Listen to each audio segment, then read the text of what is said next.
Quantos estão felizes de estar aqui nessa noite? Amém. Você está feliz de estar aqui nessa noite? Dê um sorriso para essa pessoa que está aí perto de você, essa pessoa bonita. Obrigado, pastor. Se for uma irmã, com certeza é bonito. Se for um irmão, você pode dizer assim, pela fé, ainda que os meus olhos não vejam. Brincadeira. Essa igreja é uma igreja muito bonita, não é? Tem aqui meu pai, minha mãe, minha filha, né, meus sobrinhos, só gente bonita.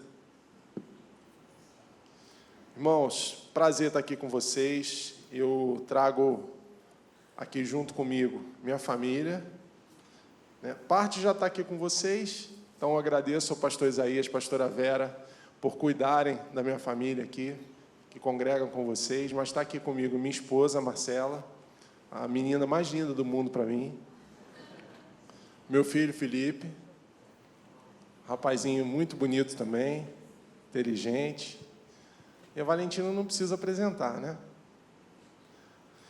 Irmãos, muito obrigado pela oportunidade de poder estar compartilhando essa noite com vocês. Obrigado, pastor Isaías, pelo convite de poder estar compartilhando a palavra. Confesso que é uma responsabilidade grande quando a gente vem compartilhar da palavra. Por quê? Porque embora a gente tenha a oportunidade de vir aqui uma vez ou outra compartilhar da palavra, a palavra mais importante que sai desse altar é da vida do líder, do anjo dessa igreja para vocês. Então, a primeira coisa que eu queria deixar para vocês é o seguinte: guarde no teu coração. Nenhum pregador, nenhum preletor, nenhum pastor vai ser mais importante e mais decisivo para a vida de vocês do que o pastor de quem vocês têm o alimento todos os domingos, toda semana. Valorize e honre o seu líder. A Bíblia nos mostra que a cultura da honra nos proporciona a honra. Quantos recebem isso nessa noite, em nome de Jesus? Amém. Quero convidar você a abrir a sua mente para a palavra. No primeiro texto que nós vamos compartilhar nessa noite, vamos compartilhar 2 textos, nada muito longo. O primeiro deles lá em Gálatas, capítulo 4, carta do apóstolo Paulo aos Gálatas, no capítulo 4, dos versos 3 até o verso 7. Então, já vou ajudando o pessoal da comunicação e já ir separando aí. É a Andressa que está ali, não? Então, Andressa, 4. Obrigado. Estão me ouvindo agora? Melhorou? Do 4 até o verso, do verso 3 até o verso 7. E depois nós vamos para João, no capítulo 14, dos versos 6 até o verso 13. Amém? Vamos lá para Gálatas 4, dos versos 3 a 7. Diz assim a palavra do Senhor: assim também nós, quando éramos meninos, estávamos reduzidos à escravidão, à servidão, debaixo dos primeiros rudimentos do mundo.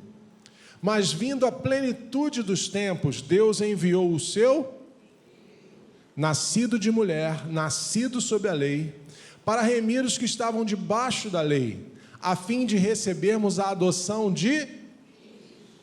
E porque sois filhos, Deus enviou aos vossos corações o Espírito do seu, que clama, Abba, Pai. Assim que já não és mais servo, mas filho, e se és filho, és também herdeiro de Deus por Cristo. Quantos podem dar glória a Deus por isso? Agora vamos lá para João 14. João 14, a partir do verso 6, diz assim: e disse-lhe Jesus... Quem está dizendo aqui? Quem está falando aqui? Jesus está falando, presta atenção. Disse-lhe Jesus: eu sou o caminho, a verdade e a vida, e ninguém vem ao senão por... Se vós me conhecestes a mim, também conhecereis ao meu Pai, e já desde agora o conheceis, e o tendes visto. Então disse-lhe Filipe: Senhor, mostra-nos o Pai, o que nos basta. E disse-lhe Jesus: eu estou há tanto tempo convosco, e não tendes me conhecido, Filipe. Quem vê a mim, vê o Pai. E como dizes tu, mostra-nos o Pai? Não crês tu que eu estou no... e que o Pai está em mim? As palavras que eu vos digo, não as digo de mim mesmo, mas o Pai que está em mim é quem faz as obras. Crede-me que eu estou no Pai e o Pai em mim. Crede-me ao menos por causa das mesmas obras. Na verdade, ou em verdade vos digo que aquele que crê em mim também fará as obras que eu faço e as fará maiores do que estas, porque eu vou para o meu Pai. E tudo quanto pedirdes em meu nome, eu farei, para que o Pai seja glorificado no Filho. Quantos podem dar glória a Deus pela palavra? Querido, preste atenção numa coisa. Qual é o contexto aqui? Jesus reúne os discípulos e ele está num tempo da história que é um tempo decisivo, é um tempo marcante, é um tempo que ele simplesmente tinha assim, urgência em estar tratando algo com os discípulos. Jesus, ao longo do tempo, ele foi ministrando muitos ensinamentos e ele foi desempenhando um ministério rico em milagres. Amém ou não amém? Mas neste tempo aqui, em Jerusalém, ele reúne os discípulos e ele está deixando mais do que ensinamento. Ele está deixando mais do que um momento miraculoso. Ele está compartilhando com eles mais do que um momento sobrenatural. Ele está deixando uma herança. Diga comigo, herança. Por que eu digo isso para vocês? Porque nunca antes, na história do ministério dele, até João 14, ele fala tanto a respeito do Pai quanto neste verso. Só para vocês terem uma ideia, durante o capítulo 14, Jesus fala no Pai por mais de 25 vezes. Toda vez que Jesus está falando muito sobre um assunto, ele está enfatizando muito o assunto, a gente precisa ficar esperto para pegar o que ele está falando aqui. Ele está enfatizando algo muito tremendo, porque mais do que ensinamento, ele estava deixando para os discípulos nesse tempo uma herança. E essa herança tinha um propósito muito específico, muito determinado. Guarda no teu coração. Mais do que simplesmente estar deixando ali uma palavra, mais do que deixar um conselho, quando ele deixa uma herança com um propósito. Você vai me perguntar, qual é o propósito? Qual é o objetivo? Porque Jesus nunca estava de bobeira. Diga comigo, Jesus nunca estava de bobeira. O que ele está falando aqui? Ele está falando sobre dois propósitos específicos: perseverança e encorajamento. Diga comigo, perseverança e encorajamento. Porque ele está prestes a ascender aos céus, ele está prestes a passar por tudo que ele vinha a passar na cruz, entregar a sua vida, terminar o seu ministério aqui na terra, e ele precisava deixar pessoas que fossem capazes de absorver o seu legado, de entender tudo aquilo que ele ministrou, que ele transmitiu em vida, para que essas pessoas pudessem fazer, como diz a palavra, obras maiores do que ele fez.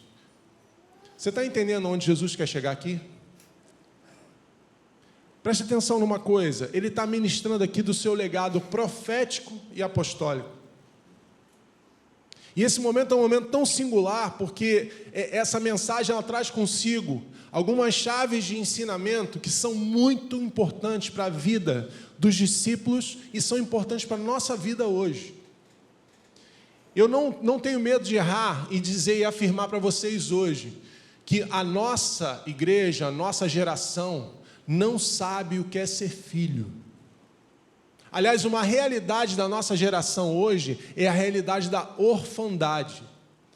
Aí você vai dizer assim, peraí, eu tive um pai, eu tive mãe, eu não sou órfão. Por que você está falando isso? A Bíblia nos mostra que só alcança a plenitude de vida com Deus quem conhece Deus como Pai. E conhece tudo que Ele nos transmite, todo o legado, toda a herança que Ele nos transmite como Pai. E conhece a nossa identidade, conhece a nossa realidade como filho. Quantos estão entendendo isso aqui nessa noite? Então eu posso te dizer que podem ter pessoas que andaram na presença de Deus por 30 anos, por 40 anos, que são, assim como eu, né? Bom sentido, tá, pastor? Ratos de igreja. Já estão na igreja há muito tempo, mas ainda não conhece viver a realidade de filhos. E essa revelação, hoje à tarde eu estava com a minha esposa é a minha aconselhadora, né? Ela é o meu oráculo. E mais do que isso, né? Ela é minha coluna de oração. Lá em casa, quem é crente mesmo é a Marcela. E ela estava falando comigo, amor, mais do que uma unção, o que Deus está querendo transmitir é uma revelação de quem Ele é. Isso é profundo demais, isso é tremendo demais, e você precisa ficar muito atento àquilo que Deus está falando aqui nessa noite. Perseverança e encorajamento. Quantos querem isso hoje aqui?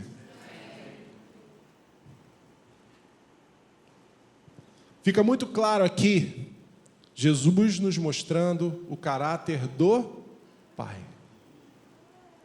Ele não está falando de Senhor, Ele não está falando de Deus, Ele não está falando de um ser maior, Ele não está falando de um ser superior, Ele está falando do caráter de um pai com um filho. Aí é importante a gente entender o seguinte, talvez, para mim, para você, na hora que a gente ouve falar de pai aqui na palavra, a primeira referência é plenamente natural isso, que a gente associa com a figura do nosso pai terreno. Amém ou não amém?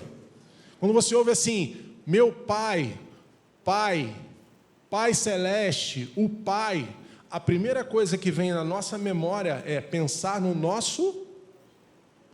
E talvez, quero dizer para você, que a sua experiência terrena, a tua experiência aqui na terra com o teu pai, pode não ter sido uma boa experiência.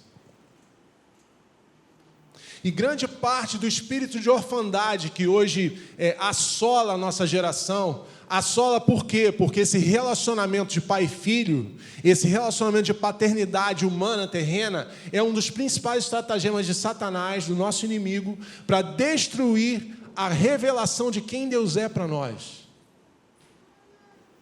E é importante você ficar atento, por quê?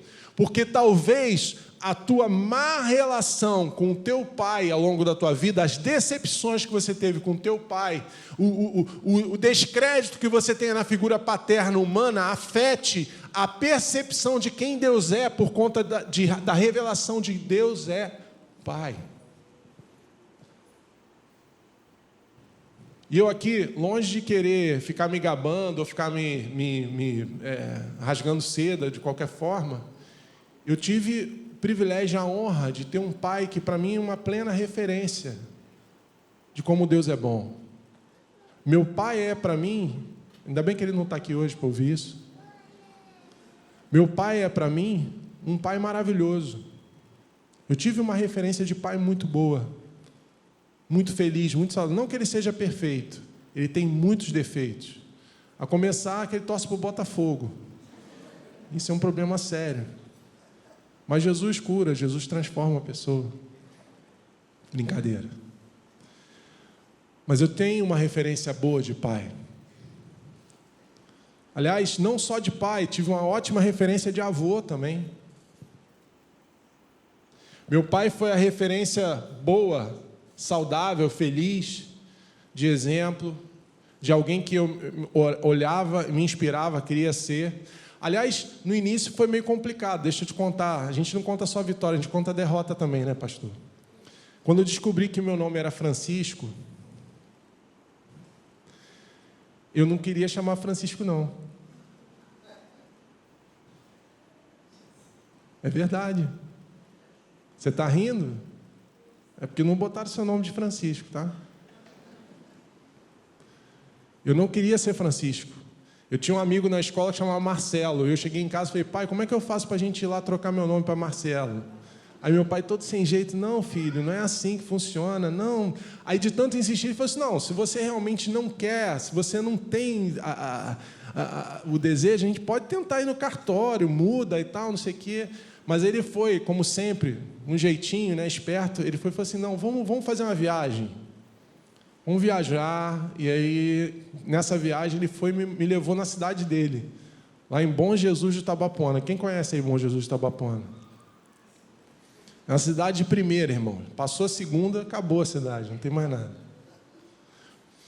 Mas nós fomos lá em Bom Jesus, Itabapoana, e quando nós chegamos em Bom Jesus, Itabapoana, nós fomos numa rua que estava escrito lá, Rua Francisco Teixeira Reis.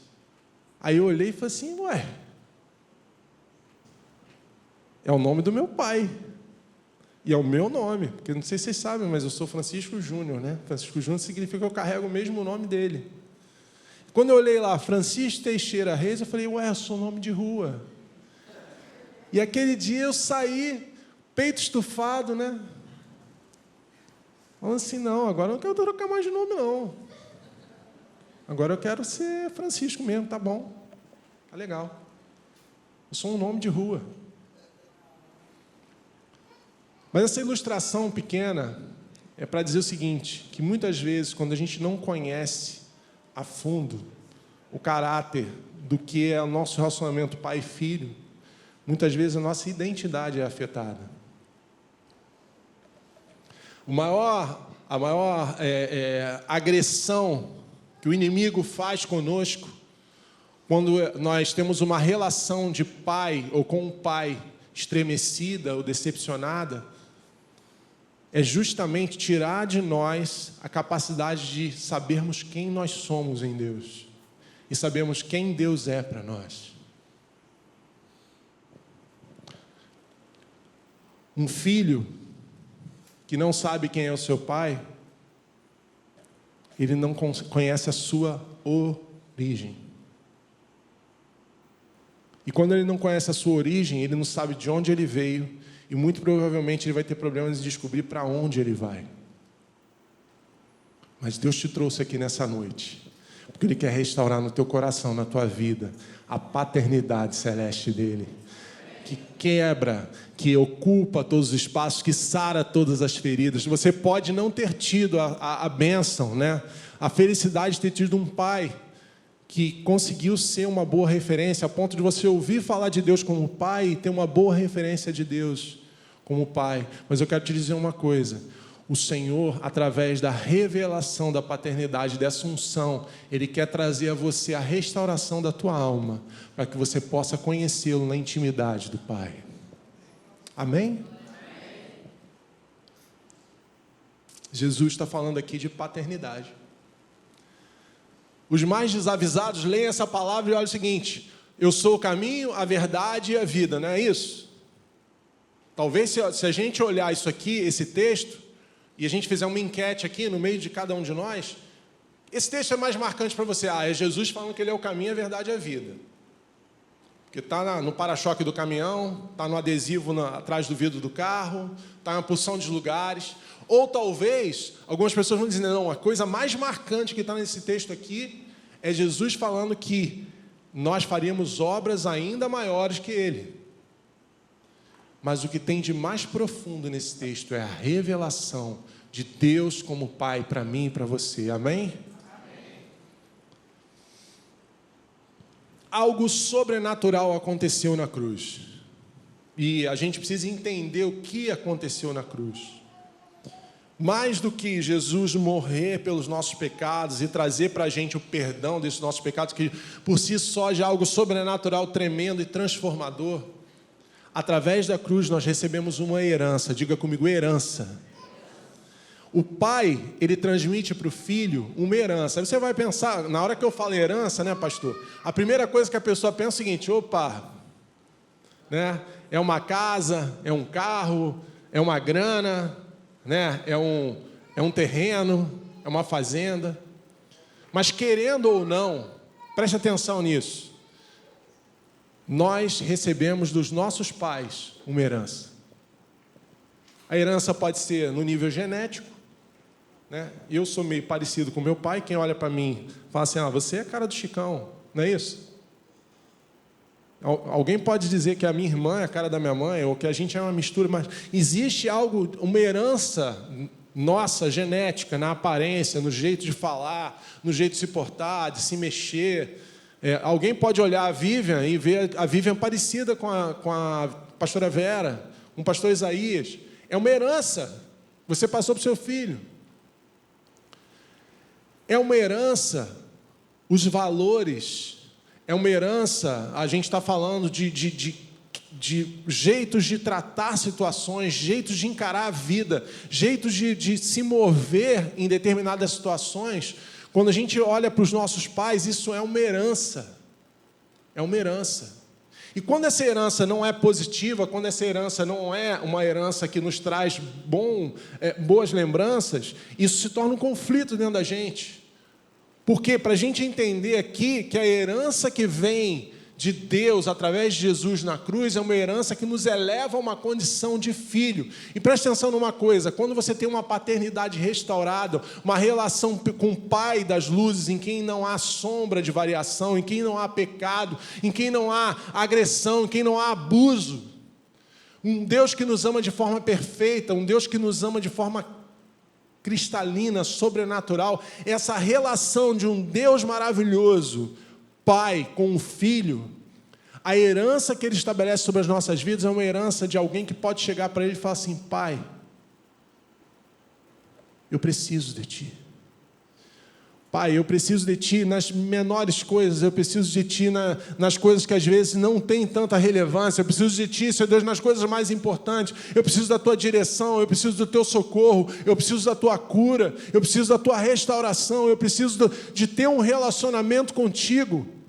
E enquanto a gente não entende isso, nós estamos não como escravos, mas na percepção de escravos. Lembra que lá em Gálatas nós lemos, no início daquela passagem, que o apóstolo Paulo nos fala que enquanto nós ainda não vivemos essa realidade de filho, a nossa percepção para Deus é uma distância de alguém como servo e senhor.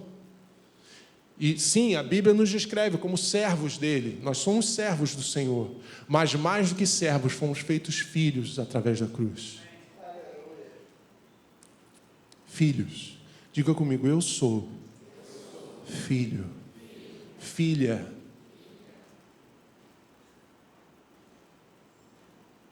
Você é filho. Filho não precisa fazer muita cerimônia para falar com o pai. Filho não precisa de marcar uma audiência. O filho não precisa esperar que uma situação sobrenatural aconteça, que algo excepcional aconteça. Um filho fala com o pai como eu falo com meu pai.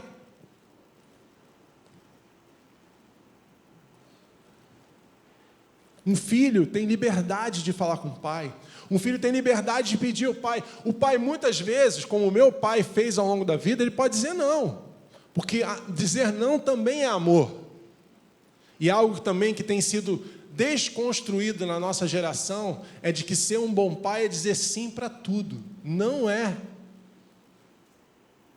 Nós, como pais, eu sou pai, acredito que tenha muitos pais aqui, nós não temos que dizer tudo, nós não temos que ser amigões dos nossos filhos. Nós podemos construir uma relação saudável, nós podemos construir uma relação de confiança. Agora, eu não fui chamado para ser amigo do meu filho, pura e simplesmente. Eu fui chamado para ser pai do meu filho. E pai, muitas vezes, é dizer não. E pai, muitas vezes, é deixar dar ruim. Porque o filho nem sempre aceita o conselho do pai. O filho nem sempre faz aquilo que o pai manda ele fazer. E quando ele não faz, é importante que ele se frustre. Hoje eu estava vendo algo muito tremendo. Um filósofo, um pensador, falando que a nossa geração é uma geração que quer preservar as crianças, quer preservar os filhos de se frustrar. O que nós estamos formando? Estamos formando uma geração de gente que não sabe ouvir não. Gente que não sabe o que é ter uma frustração. E gente que não sabe ter uma frustração, na hora que se frustra, quer se matar. Na hora que se frustra, acha que o mundo acabou. Perde a percepção da realidade. Perde a percepção da humanidade. Mas Deus te trouxe aqui hoje, porque a paternidade dele te revela algo sobrenatural, algo saudável, algo vindo do céu para a tua vida. Que mesmo quando ele disser não, você sabe que uma porta está se fechando para que outra se abra lá na frente. Amém ou não amém? O apóstolo Paulo, lá em Gálatas, no texto que nós lemos, ele fala: porque sois filhos, Deus enviou aos vossos corações o Espírito do seu Filho. Nós recebemos o Espírito de Jesus Presta atenção numa coisa, quando você aceitou Jesus como Senhor e Salvador da sua vida, você recebeu dentro de si, mesmo que você não saiba, você recebeu dentro de si o Espírito do Filho.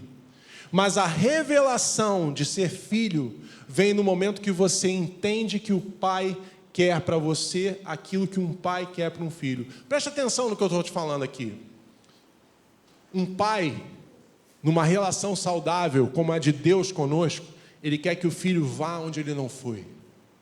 Ele quer que o filho alcance aquilo que ele não alcançou. Ele quer que o filho seja aquilo que ele não conseguiu ser. Que ele seja melhor do que ele. E eu vou dizer, eu tenho certeza que o meu pai quer que eu e a minha irmã, a gente faça isso. Eu quero que o meu filho, que a minha filha vão aonde eu não fui. Alcance aquilo que eu não alcancei. E preste atenção numa coisa, a primeira revelação de Deus para você nessa noite. Deus quer te levar a lugares maiores. Deus quer fazer você alcançar coisas que outros não alcançaram, que os teus antepassados não alcançaram, que aqueles que vieram antes de você, os teus predecessores não alcançaram. Deus tem vontade, desejo, propósito de fazer isso na sua vida.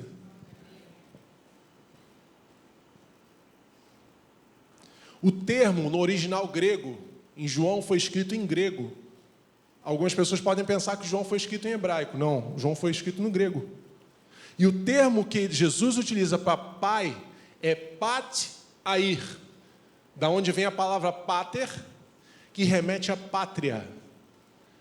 Pat-air, pátria. O pai é mais do que uma pessoa, o pai é um lugar. O pai é alguém que aponta para a sua origem. Olha o significado dessa palavra no grego, que eu fui buscar no dicionário. É o originador ou transmissor de algo.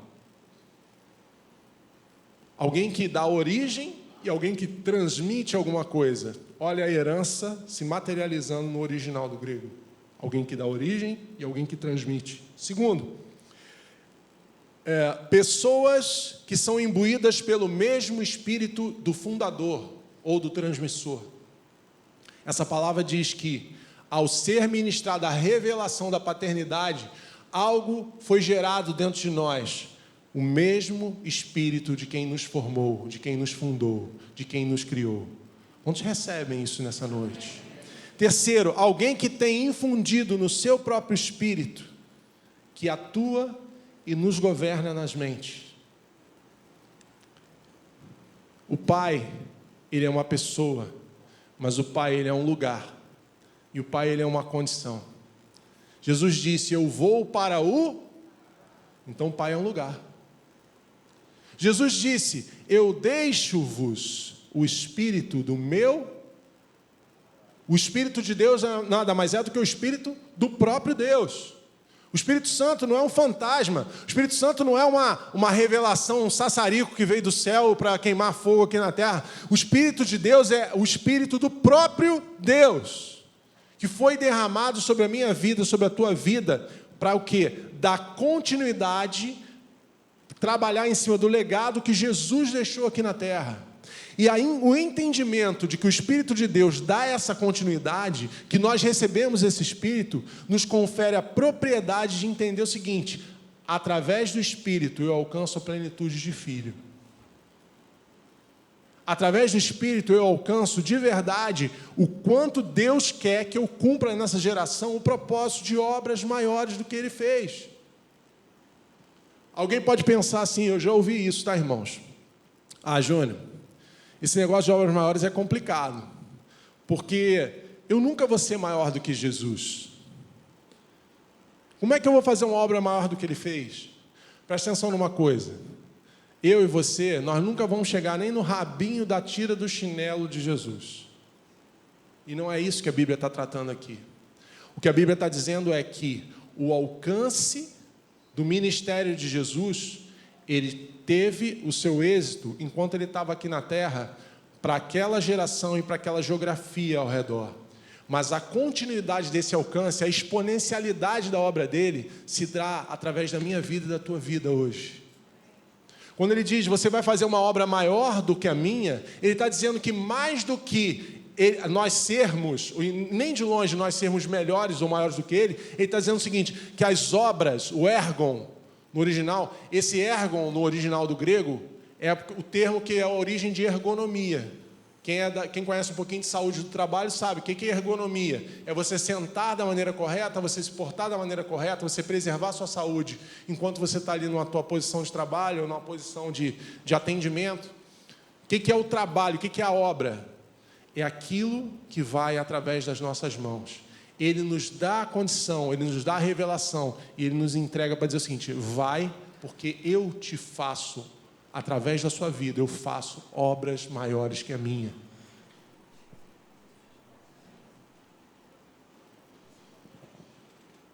Deus quer trabalhar algo na minha vida. Diga comigo: eu sou filho.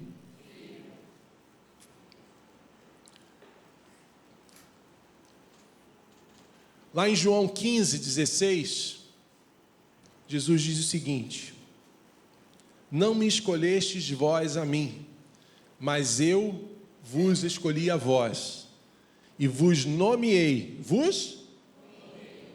Quem que dá nome? Acabei de falar aqui, contar a minha história pseudo-triste, né? Vocês ouviram aqui? Eu recebi um nome, eu não gostava do meu nome, depois eu passei a gostar do meu nome. Eu não sei se você gosta do seu nome, se você curte o seu nome, mas quem dá nome é Pai. Eu vos nomeei para que vades e deis fruto, e o vosso fruto... Qual é o objetivo de Jesus? Ele está falando para um grupo de homens e possivelmente de mulheres, eu não sei, a Bíblia nunca, não é hábito da Bíblia falar, ele sempre falava nos homens que estavam reunidos. A contagem era sempre dos homens, era o hábito do povo hebreu, falar nos homens. Mas ele está falando para um povo ali que está reunido, aonde a preocupação de Jesus, mais do que eles darem frutos, é que o fruto viesse a permanecer. O desafio nosso, da nossa geração, é que mais do que a gente dê fruto, é que a gente continue dando fruto. Para daqui a 20 anos você vir aqui e falar o seguinte: cara, ele ainda está aqui e ele continua dando fruto. Ela está aqui e continua dando fruto. Daqui a 20 anos você pode me procurar, ver aonde eu estou, ver aonde eu vou estar em Deus, aonde eu vou estar me relacionando, aonde eu vou estar servindo ao Senhor, e ali eu vou continuar dando fruto. Você quer saber se algo é de Deus ou não? Presta atenção numa coisa: ele dá fruto e o fruto permanece. Infelizmente, nós vivemos a geração da firula. Gente que vem, é sobrenatural, yes. Gente, eu estou falando porque eu sou um cara do avivamento, eu amo o sobrenatural de Deus. Eu amo o agir do Espírito Santo. Amo. Mas o sinal de que é de Deus ou não é de Deus não é o agito, não é o vento, é se aquilo permanece, se aquilo tem frutos que permanecem para frente. O maior sinal de que algo é de Deus é quando ele persevera. Quando você pode olhar para ele daqui a 10, daqui a 15, daqui a 20 anos, e assim como o Caleb, ele pode dizer: a minha força hoje é maior do que aquela que eu tinha há 40, 45, 50 anos atrás. Agito não é sinal de que Deus está no negócio, que Deus está na parada. Perseverança é a comprovação de que Deus está com você, que Deus está junto com você, que Deus está nesse propósito. Quando você recebe essa palavra nessa noite? Em Mateus 11:27, Jesus nos fala algo precioso, e é uma revelação para a questão da paternidade. Olha o que Jesus fala em Mateus 11:27. Todas as coisas me foram entregues por meu, e ninguém conhece o Filho, senão o... É ou não é? Eu não sei vocês, mas você quer saber se fez arte, se fez alguma coisa errada? Eu lembro, Tatiana não vai me deixar mentir sozinho, que a gente, quando era pequeno, e a gente fazia uma coisa errada, o meu pai, ele tinha um costume. Ele nunca foi de gritar, ele nunca foi nem mesmo muito de bater, não. Mas ele levantava a sobrancelha e fazia assim, ó. Era exatamente essa cara. Lembra disso, Tati? E quando fazia essa cara, meu irmão, minha irmã, o troço ficava estreito. Um olhava para a cara do outro e falava assim, dá não. Volta atrás, abort mission. Olha o que Jesus está falando. Ninguém conhece o Pai senão o Filho, e aquele a quem o Filho quiser revelar. Existe uma chave, existe algo na Bíblia que nos mostra o que nos faz alcançar a plenitude de filho. E não basta querer isso. Não basta ter vontade de alcançar isso. Não basta alguém vir aqui e um pregador ter uma revelação, um estribilho no meio do altar e dizer, não, você recebe aí a unção do filho e você é filho. Não. A Bíblia deixa muito claro que é aquele a quem o filho quiser revelar. Se a Bíblia está dizendo que é aquele a quem Jesus quer revelar, em algum momento do tempo, Jesus pode não querer revelar quem é o Pai para alguém. Aliás, quando ele está reunido em Jerusalém com os discípulos de João 14, ele não está diante de uma multidão. Ou eu estou falando alguma besteira aqui em relação à Bíblia? Ele reuniu os discípulos para falar do Pai, da revelação do Pai. Por que ele reúne os discípulos? Ele não está na multidão lá no lago de Genezaré, num barco pregando, que nem ele fazia lá do meio do mar e as pessoas ouviam lá na terra firme. Ele está diante dos discípulos porque ele sabe que essa revelação do Pai são para aqueles que querem o Filho. Quantos querem viver a plenitude do Filho aqui? Eu vou te dizer, em nome de Jesus, não existe plenitude de relacionamento de filho se você não está disposto a ter intimidade com o Filho. E é duro ouvir isso, porque para muitos de nós, o relacionamento com Deus, ele é um hábito. Ele é um lance de chegar na igreja no domingo, bato o meu cartão, cumpro a minha obrigação, faço com que aquele meu hábito semanal se cumpra e eu me sinta bem com isso. E sinta bem o seguinte, cara, cumpri já a minha cota aqui, já estou beleza, estou bem. E Deus está querendo muito mais de nós do que isso. Muito mais do que isso. Como é que isso muda a nossa perspectiva? Diga comigo, a palavra muda a minha perspectiva. Preste atenção numa coisa. A um Deus, você serve com sacrifício.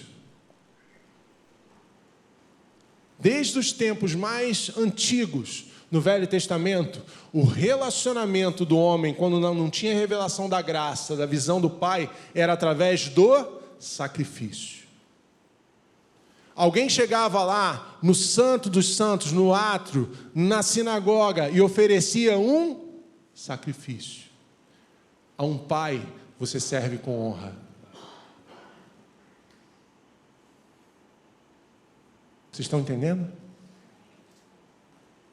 A um Deus distante, você serve com sacrifício. A um pai, você serve com honra. Sabe o que a Bíblia está dizendo para mim e para você? É que nós só alcançamos a plenitude desse relacionamento, dessa revelação da paternidade de filho, dessa unção que nós recebemos do Senhor para enxergar isso e nos relacionarmos com Deus como filhos, quando nós vivemos a cultura da honra. E a nossa geração não sabe mais o que é honrar. Não sabe mais o que é honrar pai e mãe. E esquece que uma das poucas mandamentos com promessa que a Bíblia nos traz, está lá em Provérbios. Honra ao teu pai e a tua... E o que vai acontecer com você?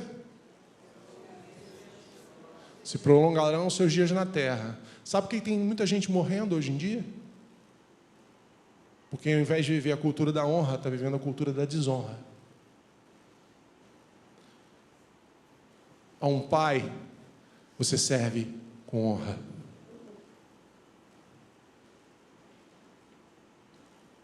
A paternidade aponta para a necessidade que nós temos de construir e transmitir um legado para quem vem depois de nós.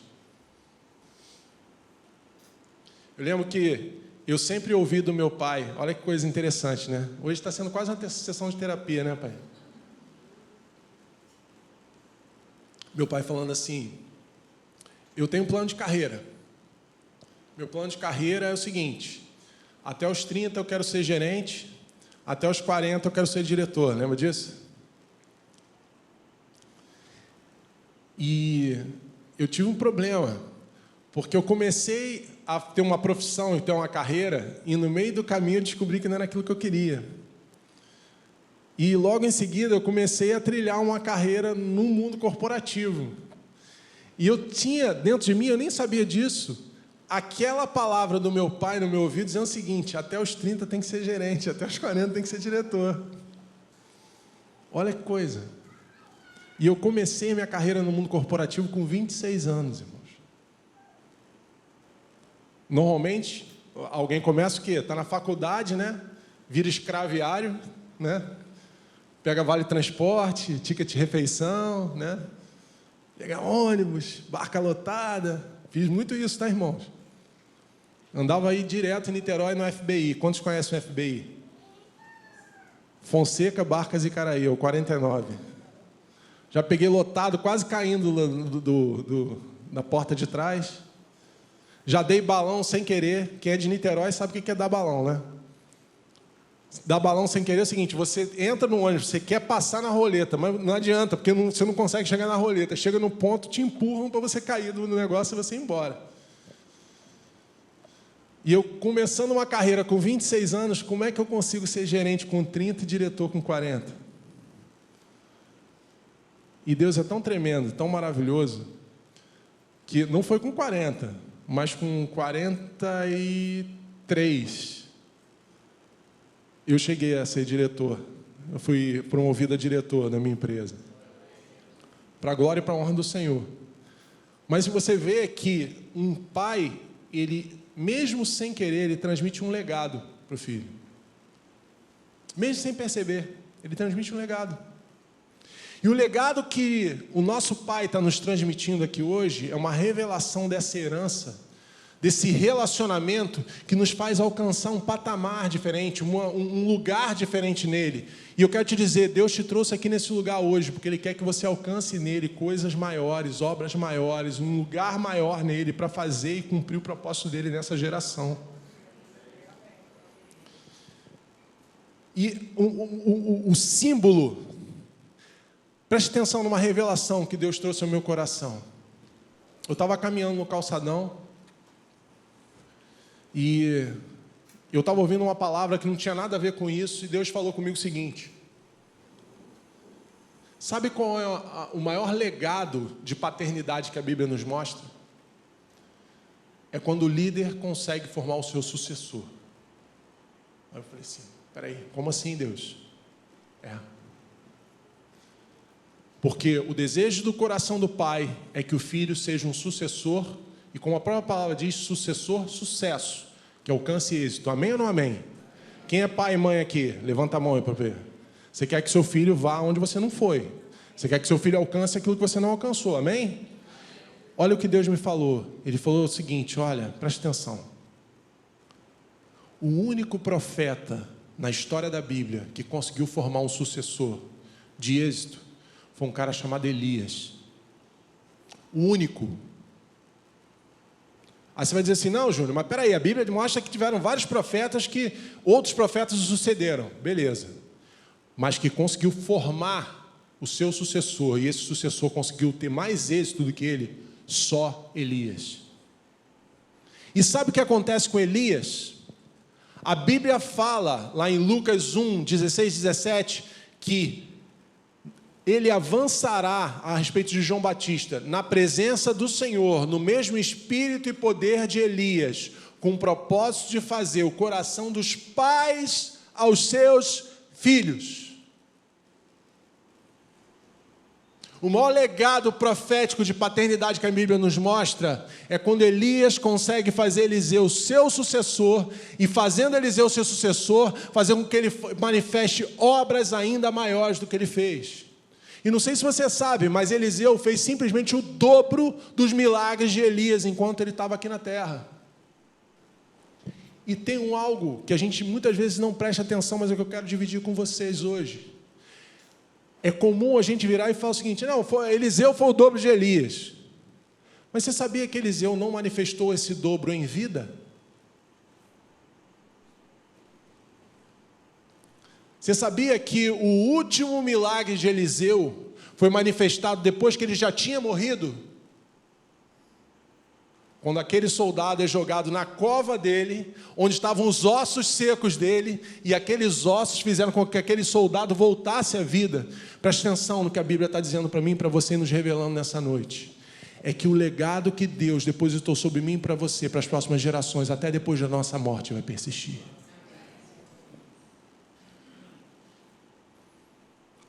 Até depois da nossa morte, vai continuar gerando vida, vai continuar fazendo a diferença, vai continuar impactando vidas e gerações e gerações e gerações e gerações. Eu lembro que a gente estava nos Estados Unidos, eu assisti pela televisão o funeral do Billy Graham. E eu vi o quanto que aquele homem, que foi um herói da fé, foi um dos heróis da história, ele conseguiu impactar gerações de políticos, empresários, cantores, pregadores e pessoas ao redor do mundo. Quantas pessoas ele ganhou para Jesus, quantas cruzadas. Mas o mais interessante é que ainda hoje, você está zapeando pelas redes sociais, você recebe uma palavra de Billy Graham pregando e falando coisas como se ele estivesse vivo e aqui do nosso lado hoje. Quantas coisas que eu ouvi do pastor Arlindo, quando estava vivo ainda. Pastor Arlindo, para quem não sabe, é irmão do pastor Isaías, que nos marcou muito. E coisas que estão aqui até hoje aqui no meu ouvido, que de alguma maneira mexem comigo. O legado de Elias persistiu até depois da morte de Eliseu. É pouco isso? A unção de paternidade nada mais é do que a unção que prepara o caminho para alguém ir mais longe do que o seu predecessor. Diga comigo, Deus tem uma expectativa. Sabe qual a expectativa dele para mim e para você? É que a gente esteja revestido dessa revelação de paternidade. Que a gente esteja revestido desse relacionamento de pai e filho restaurado, curado, sarado, para que a gente possa fazer obras ainda maiores do que ele fez. Quantos querem realizar obras ainda maiores do que ele fez? Quantos creem que Deus quer usar a sua vida para fazer obras ainda maiores? Deixa eu te contar uma coisa. Lá na igreja, eu e a Marcela, nós somos da liderança do apoio pastoral. E como aqui também, nós vivemos durante a pandemia um tempo muito duro, muito difícil. Eu lembro que eu ia para a igreja para ministrar louvor nos dias de culto, e era tudo online, né, pela internet, e muitas vezes quem tinha lá era o pastor, era eu, os músicos e as pessoas que operavam a câmera. E muitas vezes a gente pregava e a gente ministrava para ninguém ali, imaginando que aquelas pessoas estariam ali, mas elas não estavam. E um temor, um temor nos tomou o nosso coração e fez com que o nosso coração ficasse muito apertado para dizer: o que vai ser do futuro? O que será da igreja depois da pandemia? Se é que a pandemia vai acabar? E no meio desse furacão, a gente precisa ser transparente. Uma das preocupações que a gente tinha com a igreja é que a igreja não é autossuficiente. Para você estar aqui hoje, você poder ter ar-condicionado, você poder ter conforto, como essa igreja tem, um som bom, uma qualidade boa, né, para que a igreja possa, inclusive, sustentar os seus obreiros. O que a igreja precisa? Ela precisa de oferta, ela precisa de dízimo, voluntário. Porque nenhum pastor coloca arma na cabeça de ninguém para dar dízimo nem oferta. Voluntário, que as pessoas sintam-se voluntárias, sintam-se à vontade para poder ofertar e para poder sustentar a obra. E no meio desse negócio todo, não poderia ser diferente, óbvio, a arrecadação da igreja caiu muito. E no meio desse negócio, Deus veio com uma palavra para a gente, em cima de obras maiores, e falou o seguinte: olha, eu quero que vocês sustentem nações ao redor da terra. E eu olhei e falei assim: meu Deus, no meio desse furacão, no meio dessa tormenta, a gente sem ter certeza se de verdade, tá, irmão? Estou abrindo o coração para você. A gente sem ter certeza se o balanço ia fechar para pagar as contas no mês seguinte. Pastor já pensando em diminuir o salário e fazer o que fosse preciso para a igreja continuar de pé. Deus vira e fala o seguinte: não, vocês vão sustentar nações. Vão ofertar em nações. E a igreja tomou uma decisão. Nós decidimos sustentar uma obra no Haiti.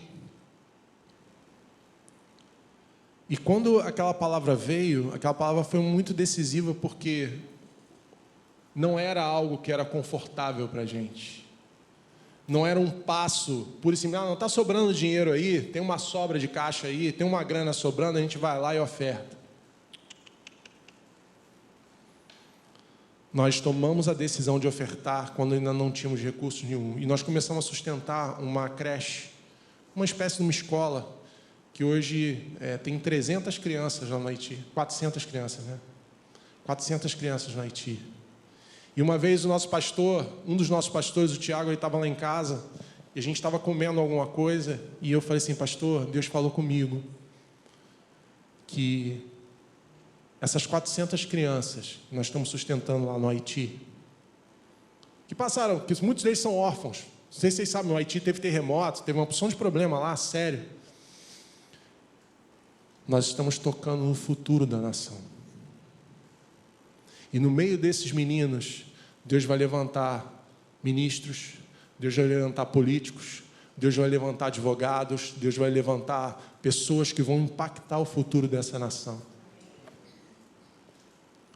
Preste atenção numa coisa: se não fosse suficiente,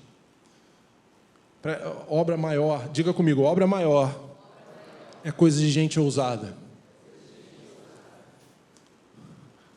Veio o próximo desafio. O próximo desafio era o quê? A gente sustentar um trabalho missionário na África. E uma aldeia em Moçambique, onde as pessoas não tinham água para beber. E as pessoas, muitas vezes, para ir para um culto, da casa até o culto, elas tinham que andar 30, 40, 50 quilômetros. E muitas vezes a gente reclama de pegar o carro, sair de casa e vir para a igreja no domingo, né? Na quarta-feira, enfim, no dia de culto. E a igreja começou a sustentar, sabe o quê? A perfuração de poços artesianos na África. E começamos a comprar bicicleta, porque o meio de locomoção mais eficiente, mais acessível para eles lá era a bicicleta. E hoje nós já doamos mais de 100 bicicletas para eles, e nós já perfuramos 8 poços. Aí você vai pensar assim: amém, obras maiores, né? Aí Deus vira e fala o seguinte: não, agora vocês vão virar a bateria lá para o Afeganistão, Paquistão. É bom que eu não consigo mentir, né? Tem o meu spoiler aqui que me dá para o Paquistão. E no Paquistão o troço ficou mais sério, porque nós começamos a simplesmente, através dos dízimos e das ofertas, a libertar famílias escravas. O recurso que a gente mandava permitia que os nossos missionários lá, eles simplesmente comprassem de volta famílias inteiras que tinham sido escravizadas para a fabricação de tijolos lá no Paquistão. E no meio dessa escravidão, não vamos romantizar, tinha violência, tinha abuso, tinha tudo que você possa imaginar de terrível. Mas quando a gente libertava essas famílias se tornavam missionários no campo lá para a gente.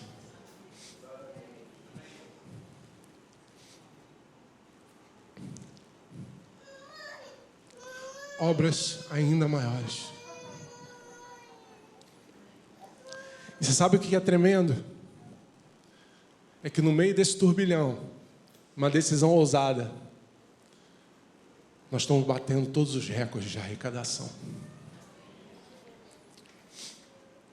A igreja nunca arrecadou tanto. E no meio desse negócio todo, nós estamos fazendo uma obra lá, está quebrando tudo. Se você for no salão hoje, lá você não reconhece mais a Metodista de Caraí.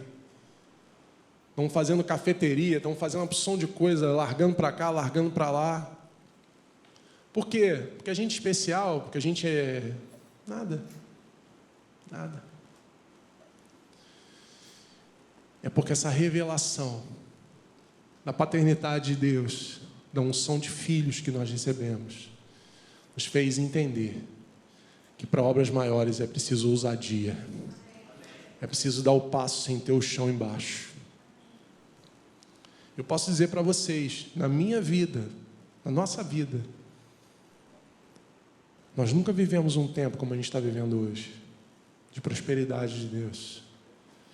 Eu quero desafiar vocês nessa noite. Fiquem em pé onde você está.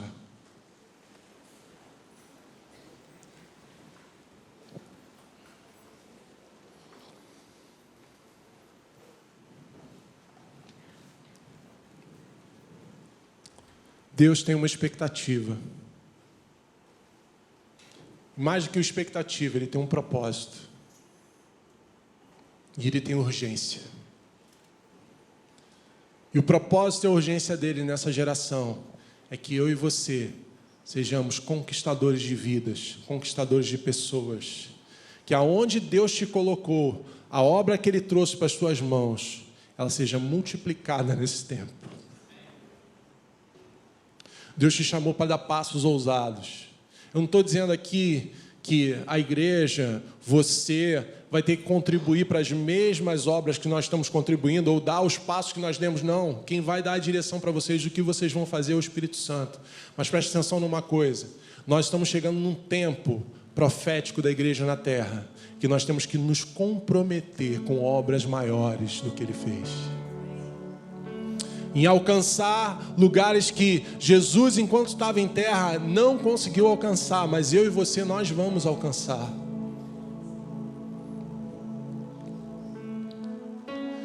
E essa capacidade, essa competência no Espírito, ela não vem, ela não acontece, se nós não entendemos o nosso papel e a nossa herança como filho. Se Deus te trouxe aqui nessa noite porque Ele quer ministrar o teu coração, a ousadia, a capacidade e a herança que só um filho pode ter. Quero fazer um convite nessa noite. Você fica muito à vontade. Isso não é para constranger você e não é para te tornar alguém alvo dos olhares ou da percepção das pessoas. Mas Jesus hoje está fazendo um convite e uma pergunta. Com quem eu posso contar para as obras maiores? Com quem eu posso contar para fazer a diferença nessa geração? Para ir onde eu não fui, fazer o que eu não fiz e alcançar quem eu não alcancei. Se você deseja isso nessa noite, se você deseja ir além, se você deseja conquistar, se você deseja aprofundar nesse relacionamento de pai e filho, nessa herança que Ele deixou para mim e para você, sai do seu lugar, vem aqui na frente, nós queremos orar juntos. Nós queremos alcançar nele, nessa noite, a herança que nos foi proposta em Cristo Jesus, para que a gente possa de verdade fazer a diferença nessa geração.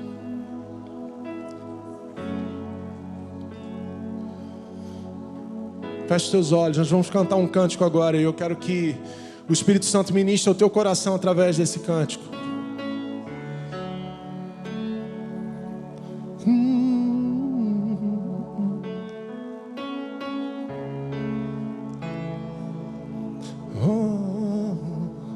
Escuta o teu coração. Cada batida está chamando meu nome. Sou atraído outra vez por teu sangue. Me sinto tão queimado por ti.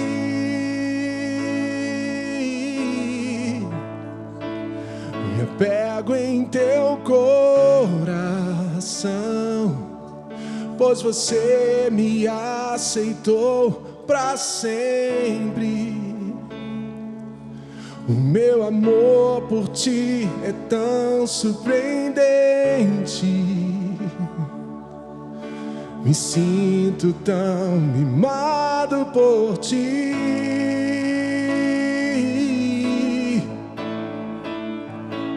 E é tão belo saber que sou filho e que tenho lugar em tua mesa.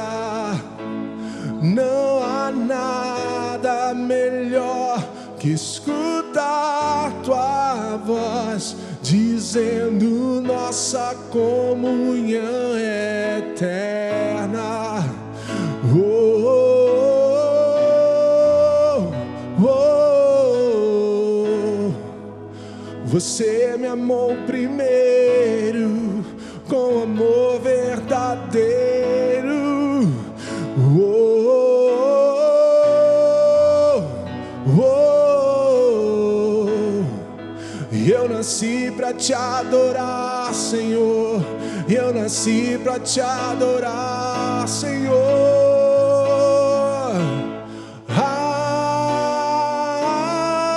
Abba, teu amor nunca falha, sempre me abraça. Abba,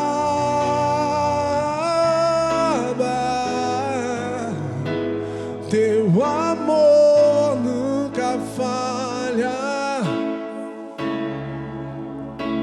Sim, Senhor, nessa noite, Pai, nós estamos aqui diante da revelação da Tua paternidade sobre as nossas vidas. Eu quero te pedir, Espírito Santo de Deus, nessa hora, que o Senhor venha trazer, Seu Deus, um manto, Seu Deus, uma unção, ó Deus, de ousadia sobre a vida do Teu povo, da Tua igreja aqui nesse lugar. Ó Deus, porque o Senhor tem algo profético nesse tempo para fazer. O Senhor tem algo tremendo para fazer através das vidas dos Teus filhos, Senhor. E não é algo senão obras ainda maiores do que o Senhor fez. Ó Pai, que em nome de Jesus, através do Teu Espírito Santo, cada um deles receba a revelação de quem Tu és como um Pai que nunca vai deixar faltar o melhor da sua mesa, um Pai que nunca vai deixar faltar, Senhor Deus, o melhor das suas mãos, um Pai que nunca vai deixar de faltar o melhor do seu amor, um Pai que nunca vai deixar faltar, Senhor Deus, nada, absolutamente nada, como diz o Salmo 23, nada teremos falta. De nada teremos falta. O Senhor vai prover todas as coisas, porque alcançamos a plenitude de um relacionamento saudável de pai e filho. E eu quero pedir ainda na Tua presença, Senhor, em nome de Jesus, que aonde existe uma ferida aberta por um pai, o pai que foi ausente, um pai que foi duro, um pai que foi abusivo, um pai que não representou um exemplo, um pai que gerou feridas no coração, ou pais que estão aqui, que têm a consciência que feriram seus filhos. Oh Deus, eu quero te pedir nessa hora, em nome de Jesus, que o manto de cura do Senhor, que a unção de cura do Senhor venha nesse lugar para restaurar, na unção de Elias, o coração do pai aos filhos e dos filhos aos pais. Ó Deus, para que essa plenitude de obras maiores se cumpra na vida do Teu povo, da Tua igreja aqui nesse lugar. Espírito Santo, eu te peço nessa hora, faz a obra que eu não posso fazer, toca onde eu não posso tocar, fala onde eu não posso falar, ministra, Senhor, onde o meu entendimento não chega. Eu te peço, Espírito Santo, vai lá agora e visita, vai lá agora e ministra, vai lá agora e derrama do Teu bálsamo, vai lá agora, Senhor, e cura toda ferida. Deus, nós cremos que o Senhor está aqui, e onde o Senhor está, algo tem que acontecer, algo novo e maravilhoso acontece. Por isso eu te peço, Espírito Santo, visita agora a vida dos Teus filhos, e levanta profetas, levanta homens e mulheres de Deus que vão fazer obras ainda maiores do que o Senhor fez. Homens e mulheres que vão acordar amanhã sedentos por dizer qual é o próximo passo, qual é a próxima direção, para onde o Senhor vai me levar, aonde o Senhor quer que eu esteja, o que o Senhor quer que eu faça nessa geração para fazer a diferença, a vida de todos que estão aqui ao meu redor. É isso que eu peço. E eu te agradeço, Senhor, porque eu sei que o Senhor sempre ouve a minha oração e a oração do Teu povo nesse lugar. Quantos recebem nessa noite a unção de Deus aqui? Glorifique ao Senhor. Entregue ao Senhor um cântico de vitória nessa hora. Entregue ao Senhor um cântico de gratidão nessa hora. Agradeça a Deus porque você está recebendo hoje a revelação de filho. Você está recebendo mais do que a revelação de um relacionamento pai e filho. Você está recebendo uma herança hoje. E isso que você está recebendo vai potencializar tudo que Deus vai fazer através da tua vida a partir de amanhã. Em nome de Jesus. Amém. Amém. Glorifique a Deus onde você está.